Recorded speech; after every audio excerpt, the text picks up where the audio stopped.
Rreth 11 muaj duhen në Tiranë për të kryer një transakcion në tregun e pasurive të patundshme.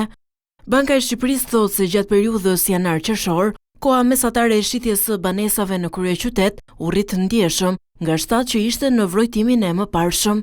Edhe në rang vendi, ky tregues ka pësuar rritje. Ata të cilët nuk e kanë pasur me prioritet për të shitur, kanë vendosur që të presin një rivlerësim për të shitur pronën. Edhe ata të cilët nuk e kanë pasur me prioritet për të blerë, kanë pritur procesin e rivlerësimit për të bërë blerjen e tyre.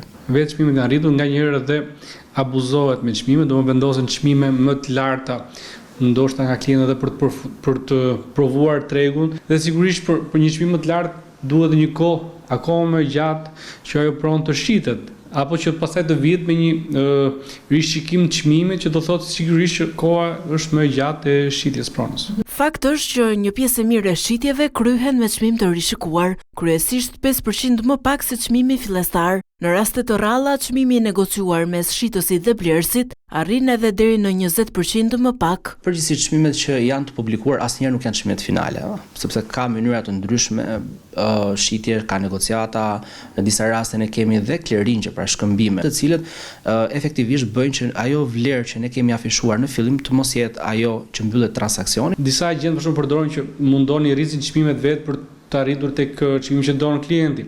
Pavarësisht se unë jam kundër asaj sepse krijon një stepër për klientin blerës, që thotë çmimet janë të larta dhe frenohet.